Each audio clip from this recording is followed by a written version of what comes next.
नमस्कार दोस्तों, मैं दिनेश अहलावत मंच आप सबका यानी कि मास्क थिएटर ग्रुप का एक छोटा सा रंगकर्मी।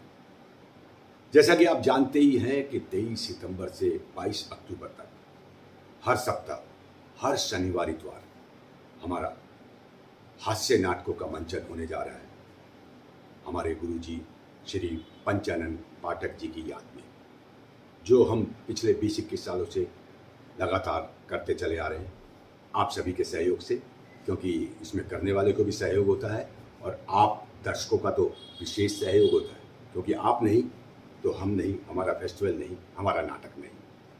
तो इसी के लिए जब नाटकों का चुनाव करना पड़ा तो सुरेंद्र सागर जी, राजेश आहूजा जी ने लगभग पूरे दिन मेहनत की, सुबह से शाम तक। इसमें काफ़ी लोगों का इन्होंने इंटरव्यू लिया, उनसे उनके नाटकों के बारे में जानकारी ली, तब जाके एक एक हीरा चुनकर आपके सामने लेकर आ रहे हैं।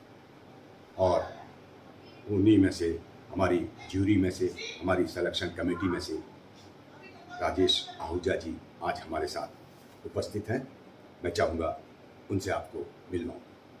नमस्कार आहूजा जी। नमस्कार जी, आपको भी और जितने भी देखने वाले हैं उन सभी को। हाँ, आपका बहुत बहुत स्वागत है इस हमारे प्रोग्राम में, और आपका बहुत बहुत धन्यवाद कि आपने मुझे अवसर दिया यहाँ पर आकर बातचीत करने का। अरे नहीं, अवसर कैसा, आपका ये फेस्टिवल है, आपका है, मिलजुल के। मैंने बताया ना, हम 20 टीमें इकट्ठा होकर, और इसमें 10 आप लोग भी हैं जिन्होंने इसके लिए मेहनत की और आगे भी मेहनत करते रहेंगे। तो गुरुजी के बारे में आप मुझसे ज़्यादा जानते हैं, क्योंकि उतना ही जानता हूँ जितना आप जानते हैं। क्योंकि गुरुजी से जब हमारा परिचय हुआ था, ये 1984 की बात है, जब हमने एक्टिंग कोर्स किया, आपने भी और मैंने भी जी। तो मेरा परिचय तो तभी हुआ था उनसे, और आपका भी परिचय तभी हुआ होगा। हाँ जी। तो मुझे लगता है कि जितना मैं जानता था उनके बारे में, या जानता हूँ उनके बारे में, उतना ही आप जानते हैं। नहीं नहीं नहीं नहीं, आपने मुझसे ज़्यादा नाटक किए हैं आहूजा जी। हाँ, ये हो सकता है कि मैंने, तो इसलिए आप मुझसे ज़्यादा जानते हैं। और जहाँ तक नाटकों की बात है, आपने कहा कि मैंने आपसे ज़्यादा नाटक किए हैं। सिर्फ आपसे नहीं, उनका जो ग्रुप था, विदूषक नाम से हमने ग्रुप बनाया था, उस ग्रुप में सबसे ज़्यादा नाटक मैंने ही किए। बिल्कुल बिल्कुल। उस समय तो हमारे साथी थे मनोज मदान, राकेश बजाज, सुधीर डेविड, प्रकाश भूटानी वगैरह, बहुत सारे साथी थे, संजय सक्सेना जी। जी। वो तो अब पता नहीं कहाँ खो गए, मिलते ही नहीं, लेकिन फ़ोन नंबर मेरे पास है, आपको दे दूँगा। अच्छा, बिल्कुल दीजिएगा। अच्छा, बताइए गुरुजी के बारे में, कुछ दर्शकों को भी पता चले कि जिनकी याद में हम ये नाट्य समारोह करने जा रहे हैं, वो थे क्या, वो शख्सियत क्या थे? देखिए, सबसे पहले मेरा परिचय हुआ 1984 में उनसे, जी। जब मैंने एक्टिंग कोर्स शुरू किया। उससे पहले मैं उनके बारे में नहीं जानता जी। और जब एक्टिंग कोर्स किया तो पूरे एक्टिंग कोर्स का संचालन वो करते थे। जी, हमारे क्लास टीचर थे। जी, हालांकि कुछ और टीचर्स भी आते थे अलग अलग टॉपिक्स पर हमें सिखाने के लिए, लेकिन एक्टिंग कोर्स की बागडोर उनके हाथ में थी, संचालन उनके हाथ में था। जी। और जो नाटक हमने मंच पर प्रस्तुत किया था, उसके निर्देशक भी वही थे, अबू हसन नाटक था, और उसमें हारून बादशाह का रोल मैंने किया था, और आपने भी हारून बादशाह का रोल किया था। एक दिन मैंने किया था और एक दिन आपने किया। जी जी हाँ, 2 शो हुए थे उसके। जी जी जी। तो वहाँ से उनसे परिचय मेरा शुरू हुआ, और उसके बाद एक अट्रैक्शन होता है ना, कि जब आप किसी को देखते हैं और उनके गुणों के बारे में जानते हैं, जी, तो आप खुद ब खुद उनकी तरफ खींचे चले जाते हैं। जी।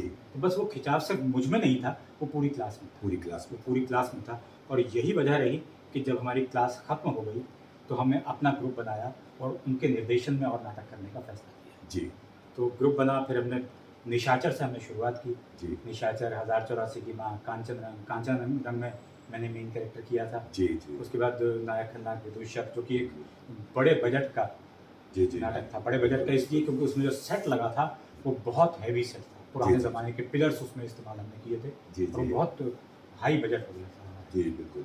और इसके अलावा भी कई नाटक हमने किए। एक नाटक हमने छोटा सा एक साथ किया था, बाहर का आदमी, कमानी ऑडिटोरियम में किया था। बिल्कुल बिल्कुल, बाहर का आदमी। ये छोटा सा नाटक था जो हमने किया था डॉक्टर लक्ष्मी नारायण लाल जी का। बिल्कुल बिल्कुल, उन्हीं का लिखा हुआ नाटक। तो इस तरह से बहुत से नाटक उनके साथ किए, और एक सिलसिला उनके साथ जुड़ता चला गया। उनके साथ नाटक करने का फ़ायदा ये था कि रिहर्सल करते थे उनके घर में। जी। पहले वो रहते थे काका नगर, तो काका नगर तो हमारे मंडी हाउस से बहुत पास पड़ता है। हाँ बिल्कुल पास। मंडी हाउस तो मतलब कलाकारों की एक नगरी कह सकते हैं आप। कलाकार सारे वहाँ पे जुटते हैं, तो वहाँ से काका नगर बहुत पास पड़ता था, और हम पैदल चले जाते थे रिहर्सल करने के लिए, और पैदल वापस आ जाते थे। उसके बाद उन्होंने अपना घर शिफ्ट कर लिया, सूर्य नगर चले गए। जी तो उसके बाद हम सूर्य नगर रिहर्सल करने के लिए जाने लगे। जी जी जी तो घर में जो रिहर्सल होती थी उसका अपना अलग ही मज़ा था। जी वो अलग मज़ा ये था कि एक प्रोफेशनल थिएटर तो आपको मिल ही रहा है, क्योंकि आप एक प्रोफेशनल निर्देशक के साथ काम कर रहे हैं, बिल्कुल लेकिन उसके साथ-साथ घर का माहौल भी मिलता था। जी घर की बनी हुई चाय मिलती थी, घर का बना हुआ आराम मिलता था। घर का बना हुआ आराम तो नहीं, मतलब घर का माहौल मिलता था। घर का ठीक माहौल है? मिलता था। और वहाँ एकदम शांति मिलती थी। रिहर्सल जी। में किसी तरह की कोई डिस्टर्बेंस नहीं होती थी, जी जी तो आप अच्छे से रिहर्सल कर पाते थे। तो वहाँ पर हमने रिहर्सल की और नाटकों का मंचन किया, और जब कभी रिहर्सल हमारी नहीं होती थी, हम तब भी उनके घर में जुट जाते थे। जी जी जी और बिल्कुल गोलगप्पे खाया करते थे, और गानों की महफ़िल जमती थी। जी जी मैं तो गाने गाता नहीं था, लेकिन पाठक जी हमें गाने सुनाया करते थे, हम्म। और गाने सुनाते तो हारमोनियम साथ में बजाते थे। जी, जी। मेरे साजन हैं उस पार, मैं इस पार, और बड़ी ऊँची आवाज़ में, बड़े ऊँचे सुरों में वो गाना गाया करते थे, और हम बस हैरान होकर उन्हें सुनते रह जाते थे, या सिर्फ़ तालियाँ बजाते रह जाते थे। जी जी और बहुत से उस समय के जाने-माने कलाकार, जी जी जिन्हें हम उस समय का स्टार कह सकते हैं, वो उनके घर में इकट्ठा हुआ करते थे। जैसे एस एम ज़हीर साहब आते थे, जी ज़हीर तो उनके साहब। घर में अक्सर आते थे, और सिर्फ़ उनके घर में नहीं आते थे, वो हमारे नाटक देखने भी अक्सर आया। जी बिल्कुल बिल्कुल। हम जितने हमारे नाटक हुए तकरीबन सभी को देखने को आते थे। जी फिर रंगमंच के जाने-माने निर्देशक राजेंद्र नाथ जी, जी अब राजेंद्र नाथ जी हमारे नाटक देखने आया करते थे। हाँ, तो इस तरह से बहुत सी जानी-मानी हस्तियाँ जो थी, केवल उनकी वजह से हमारे नाटक देखने आती थी, या ये कहें कि उनके नाटक देखने आती थी और हमें देख जाती हाँ थी। बिल्कुल कविता नागपाल जी जैसे बिल्कुल, रोमेश चंद्रा जी बिल्कुल, वगैरह ये बिल्कुल। सब। और कई ऐसी हस्तियाँ हैं जो अब फ़िल्मों में पहुँच चुकी हैं और जी। टीवी सीरियल्स में काम कर रही हैं, वो सब हमारे नाटक देखने के लिए आया करती थी। हाँ हमारे साथ रहे हैं जहांगीर खान जी आजकल फिल्म में हम्म। राजेश गुप्ता आजकल फिल्म डायरेक्ट कर रहे हैं, काफ़ी हैं मल्होत्रा जी, राकेश मल्होत्रा जी। वो एक बहुत बड़ी कंपनी में सीईओ हैं। हाँ CEO हैं, वो राइटर भी हैं, किताब भी लिखी हुई है बिल्कुल, उनसे। बिल्कुल, बिल्कुल। हाँ, तो वही है, पाठक जी का म्यूजिक के साथ तो बहुत गहरा संबंध था। मुझे भी याद है वो एक गीत गाया करते थे जो वाकई मेरे अंदर तक पहुंच जाता था। अपनी कहानी छोड़ जा, कोई हाँ। निशानी छोड़ जा, बिल्कुल, बिल्कुल। मौसम बीता जाए, वाह! वाह! मौसम बीता जाए। क्या बात! तो ये ऐसा लगता है कि आदमी की ज़िंदगी ख़त्म होती जा रही है। कुछ ऐसा काम कर जाओ ताकि लोग आपको याद रखें। और वो गुरुजी वो काम करके गए। अब 20-21 साल बाद भी हम सब उनको याद करते हैं। अच्छा, जब संगीत की आपने बात की है, जी तो जो हमने नाटक किया था अबू हसन, जी वो म्यूज़िकल नाटक था। म्यूजिकल नाटक था। म्यूज़िकल बिल्कुल। नाटक था, और उसमें तकरीबन मैं समझता हूँ 15 गाने के होंगे। हाँ 15 गाने थे, बहुत सारे बादल सरकार जी का लिखा हुआ था। इसमें बहुत सारे गाने थे। और वो गाने जो थे, उनकी धुनें जो थी, पैरोडी टाइप। फ़िल्मी धुनों पर हमने बनाई थी। हाँ। और क्योंकि फ़िल्मी धुनों पर ये नाटक की रिक्वायरमेंट थी। जी, जी, ऐसा जी। नहीं है कि हमने कोई पैसे बचाने के लिए ऐसा किया था, हाँ। या पंचानन पाठक जी दूसरी धुन बना नहीं सकते थे, ऐसा नहीं है। हाँ। ये नाटक की रिक्वायरमेंट थी कि जितने भी गाने हों, उनकी धुनें जो हों फ़िल्मी गानों पर हों। तो आई उसके लिए हमने बहार एक दृश्य है। पहले जोड़ा भी था कि गानों का क्या करेंगे? हाँ। गाने तो म्यूज़िकल हैं, इतना म्यूज़िक कैसे तैयार होगा? तो एक दूसरा जना कहता है कि फ़िल्मी गानों पर हम म्यूज़िक बना देंगे, और इस तरह से हाँ बिल्कुल। और फिर वो गाने जो थे, उन गानों ने नाटक में वो समा बाँधा कि जितने दर्शक थे, जी। वो सब झूम उठे नाटक देख कर। बिल्कुल बिल्कुल। कोरस में बेसमेंट में किया था हमने ये नाटक, और विंग में बैठ के जो हम 5-6 लोग गाते थे, जो ऑन स्टेज नहीं होते थे, बैक स्टेज सारे गाते थे हम। जी। चाहे आप भी गाते थे, सभी जो ना गाने वाले भी गाते थे। मैं सिर्फ ये वही खासियत गाता थी। नहीं ये तो है। उनकी बच्ची होती थी वहाँ आली, वो भी बहुत प्यार वो भी करती नाटक में थी। पूरा सहयोग करती पूरा थी। सहयोग करती थी, पूरा कॉस्ट्यूम प्रॉप्स वगैरह में।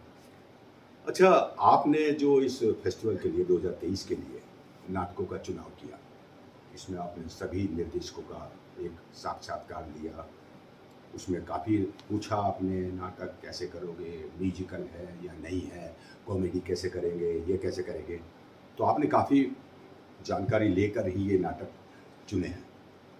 तो ऐसी क्या खास बात देखी आपने जो नाटक आपने सेलेक्ट किए उनमें कि उनको सेलेक्ट करना ही पड़ा?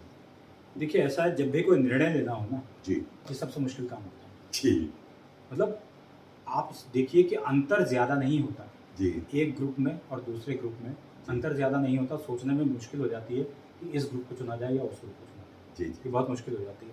तो हमने बहुत से, अच्छा फिर दूसरी बात ये है कि हमने उनका नाटक देखा नहीं है, हाँ हाँ, हम सिर्फ बातों से उनको जज कर रहे हैं, बातों से जज कर सिर्फ बातों से जज कर रहे हैं कि जो बता रहे हैं कि इस नाटक में ये होगा, इस नाटक में ये होगा, अब वो होगा या नहीं होगा हमें नहीं पता। हम तो ये सोच के चल रहे हैं कि जो उन्होंने कहा वही सच है, बिल्कुल वही बिल्कुल। सच है और वो सच होगा भी, हाँ। ठीक है। लेकिन कम से कम इतना तय है कि हमने नाटक देखा नहीं है, तो नाटक देखने के बाद एक अंक देना जो होता है वो थोड़ा सा आसान हो सकता है। लेकिन थोड़ा निर्देशक सा। को तो देखा है आपने। निर्देशक को देखा, हाँ। निर्देशक से बातचीत की, जी स्क्रिप्ट के बारे में जाना हमने, ये पूछा कि वो नाटक म्यूजिकल होगा या नहीं होगा। जी इस बात के हमने अलग पॉइंट्स दिए क्योंकि हम चाहते थे कि जितने नाटकों में म्यूजिक हाँ, ज़्यादा ज़्यादा से ज़्यादा इस्तेमाल किया जाए, जी क्योंकि पंचानन पाठक जी म्यूजिक के भी उस्ताद रहे, जी तो इसलिए बहुत से लोगों ने बताया कि हम फिल्मी गानों की धुनों पर नाटक में यूज गीत करें। डालेंगे, जी और बहुत से लोगों ने बताया कि हम गीत डालेंगे लेकिन वो फिल्मी गानों की धुन पर आधारित नहीं होंगे, जी और कुछ ने बताया कि गीत होंगे ही। हम्म, तो हमने सबको अलग अलग उस हिसाब से नंबर दिए, फिर उन नंबरों का हमने टोटल किया और उसके बाद हमने निर्णय लिया कि किसे चुनना है और किसे नहीं चुनना।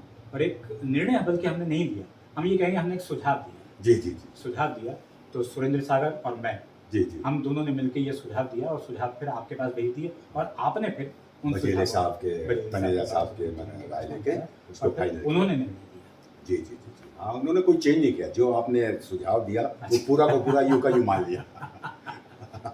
बड़प्पन है उनका। अच्छा, आजकल बहुत सारे रंगकर्मी इस रंगकर्म से जुड़ना चाहते हैं। अब वो बात दूसरी है कि उनका उद्देश्य मीडिया है या मुंबई जाना है फिल्म के लिए। वो बहुत सारे लोग तो ऐसे आते हैं जो पहले सीधे मुंबई चले गए और वहाँ से कहा गया कि नहीं नहीं पहले थिएटर करके आओ, आपको कुछ नहीं आता, फिर यहाँ आके थिएटर करते हैं वो। उनके बारे में अगर राय तो क्या कहूँ, उनको कोई संदेश देना चाहें आप? देखिए ऐसा होता है कि बहुत से निर्देशकों से मैंने यहाँ पर ये सुना है कि 2 नाटक किए और फिल्मों में चले गए, जी 3 नाटक किए फिल्मों में चले गए। जी मैं सुनता हूँ, ये अक्सर ये बात सुनता हूँ, लेकिन मैं तो मेरे बता रहा विचार हूँ, बिना नाटक किए भी फिल्मों में चले गए जी, लोग, जी, जी, जी। वहाँ से वापस आए। जी जी बिल्कुल ठीक है, हाँ लेकिन मेरे विचार थोड़े से अलग हैं। जी मेरे विचार बिल्कुल अलग हैं। हो सकता है आपके विचार ये हों हाँ। कि 2 नाटक किए और वहाँ चले गए, लेकिन मेरे विचार बिल्कुल अलग हैं। जी अगर सभी ये सोचने लगें कि हम 10 नाटक करने के बाद जाएंगे और 20 नाटक करने के बाद फिल्मों में जाएंगे, तो फिल्मों में कोई हीरो बन ही नहीं पाएगा, जी जी जी कोई हीरोइन बन ही नहीं पाएगी, तो फिर फिल्में कैसे बनेंगी? तो आखिर किसी को तो यंग एज में भी पहुंचना है ना वहाँ पर। जी तो ये बहुत ज़रूरी है कि आपके पास अनुभव हो, और ये भी बहुत ज़रूरी है कि आप यंग एज में वहाँ पहुँच जाएं, और स्ट्रगल करने का जितना जज्बा जो यंगस्टर्स हैं उनके पास होता है, वो बड़ी उम्र होने के बाद वो जज्बा खत्म हो जाता है। ये तो वो बिल्कुल सही कह रहे हैं आप, क्योंकि थिएटर में अक्सर क्या है, जितने भी थिएटर से गए ना वो यंग एज में वहाँ नहीं पहुँच पाए। नहीं, लेकिन बहुत से लोग पहुँचे भी ना, जैसे नसीर मान जी, ओमपुरी जी, आपके चाहे अमरीश पुरी, हाँ, लेकिन ओम अपनी शिवपुरी, तकरीबन यंग एज में पहुँच गए थे। ये ऐसा नहीं है कि बहुत लेकिन वहाँ ज़्यादा- चमक नहीं पाए, या समझिए यंग एज में। वहाँ क्योंकि शुरुआत में इन्हें 8 मूवीज़ मिली। ये इनके चेहरे बड़े साधारण थे ना, जिनके आप नाम ले रहे हैं, हाँ, हाँ, इनके चेहरे हीरो वाले नहीं थे। लेकिन ये कमाल की बात है, क्योंकि इनकी बैकग्राउंड थिएटर की थी, इस वजह से ये हीरो भी बन पाए। जी। ओमपुरी भी कई फिल्मों में हीरो बने जी हैं, जी जी जी जबकि आप देखिए बिल्कुल साधारण चेहरा, हाँ और नसीरुद्दीन शाह बिल्कुल साधारण चेहरा, साधारण उसके चेहरा। बावजूद कई फिल्मों में हीरो बने हैं और गाने जी, भी जी। गाए हैं उन्होंने जी जी जी फिल्मों में। तो गाने गाए मतलब स्क्रीन पर। हाँ, नहीं अभिनय तो बहुत मतलब तो थिएटर से मदद तो मिलती है, इसमें कोई दो राय वाली बात नहीं है। लेकिन अगर कोई ये कहे कि सिर्फ थिएटर से मदद मिलती है, तो मैं इस बात को नहीं मानता। जी, बिल्कुल। अमिताभ बच्चन ने थिएटर नहीं किया और जी। इन सबसे ऊपर रहे हैं। हाँ जी बिल्कुल। एनएसडी के जितने कलाकार फिल्म इंडस्ट्री में गए हैं, उनसे ऊपर अमिताभ बच्चन जी रहे हैं और बिना थिएटर किए। अमिताभ बच्चन जी ने भी थोड़ा बहुत थिएटर किया है नहीं, मुझे नहीं लगता कि हाँ, थिएटर और किया है। एलटीजी में भी किया है उन्होंने, और रेडियो में ऑडिशन दिया था उन्होंने ऑडिशन दिया नाटक था। के लिए, जब दिल्ली में थे तो वो केएम कॉलेज में पढ़ते थे, हम्म। तो रेडियो में उनको पास नहीं किया, अप्रूव नहीं किया। ये आप समझिए कि उनका सौभाग्य था कि उन्हें पास नहीं किया। अगर पास हो जाते तो उनकी सारी जिंदगी शायद रेडियो के गलियारों में बीत जाती। बिल्कुल, जब आपको एक चीज़ मिल जाती है, एक चीज़ सुविधा से मिल जाती है, जी तो आप उसी में फिर उलझ के रह जाते हैं। ठीक है, मान लीजिए मैं रिकॉर्डिंग्स करता हूँ, जी जी ठीक है, मेरा जो काम है, मैं ऑडियो रिकॉर्डिंग्स करता हूँ, मैं भी ऑल इंडिया रेडियो से जुड़ा हुआ हूँ। जी जी जी मुझे ऑल इंडिया रेडियो से जुड़े हुए उतना ही समय हो चुका है जितना मुझे थिएटर से जुड़े हुए। जी जी जी तो इतने समय से मैं ऑल इंडिया रेडियो के लिए और ऑल इंडिया रेडियो के बाहर अलग अलग स्टूडियोज़ के लिए हज़ारों रिकॉर्डिंग्स और डबिंग्स का काम कर चुका हूँ, हज़ारों। जी जी लेकिन इसके बाद अब मुझे लगता है कि ये एक, जब मुझे ईजी गोइंग चीज़ मिल जाती है हाँ। कि मुझे घर में कॉल आ रही है कि आप इस दिन रिकॉर्डिंग के लिए आ सकते हैं, आप आज आ सकते हैं, कल आ सकते हैं, एफर्ट कम तो उसके बाद जो एफर्ट होती है आगे बढ़ने की, वो एफर्ट जो होती है वो कम हो जाती है, फिर आदमी उसी गलियारे में कहना चाहिए घूमता हुआ रह जाता है। तो अगर अमिताभ बच्चन जी का ऑडिशन पास हो जाता तो वो भी उन्हीं गलियारों में घूमते हुए रह जाते, तो ये उनका सौभाग्य है कि उनका ऑडिशन पास नहीं हुआ। बिल्कुल सही कहा। जैसे कि हमारा ये फेस्टिवल हमारे गुरु जी की याद में जो होता रहा है पिछले 20-21 सालों से, इसमें पीछे भी कुछ आपने देखे होंगे, सुने होंगे, ये 20-21 सालों से हो रहा है। तो इसमें हम और क्या क्या सुधार कर सकते हैं? जैसे अभी तो हो रहा है, ये 20 नाटकों का हो रहा है ना, अगले साल, क्योंकि कमियां और अच्छाइयां सभी में होती हैं, कोई ऐसा वो नहीं है कि सारी अच्छाइयां हों, बहुत सारी कमियां रह जाती हैं। हम बच्चों की शादी करते हैं, सब कुछ लगा देते हैं, पूरी जान लगा देते हैं, उसके बाद भी कई बार सोचते हैं यार वो और हो जाता तो अच्छा था। तो ऐसे ही आपके दिमाग में कुछ इसमें हम और क्या कर सकते थे जो नहीं किया? अगली बार जब आप थिएटर फेस्टिवल करें जी, तो ये शर्त लगा दें कि नाटक म्यूजिकल होना जरूरी है। जी जी जी। और उसके लिए एक तरीका मैं आपको आसान थोड़ा सा बता सकता हूँ कि एक म्यूजिकल ग्रुप को याद, जिसमें कि एक कोई तबला बजाने वाले, हारमोनियम बजाने वाले और 2-3 ऐसे लोग हों जो अलग अलग वाद्य यंत्र बजाते हैं, उनकी एक मंडली, आप उनको हायर कर लें सभी थिएटर ग्रुप्स के। तो जब आप सभी थिएटर ग्रुप्स के लिए उनको हायर कर लेंगे तो वो सभी नाटकों में वही म्यूजिक देंगे। जी जी। और वो सभी के रिहर्सल में जाते रहेंगे कि आज इसकी रिहर्सल में गए, कल उसकी रिहर्सल में गए, और वहाँ जाकर संगीत कैसे तैयार करना है, क्या संगीत तैयार करना है, इस पर काम करते रहेंगे।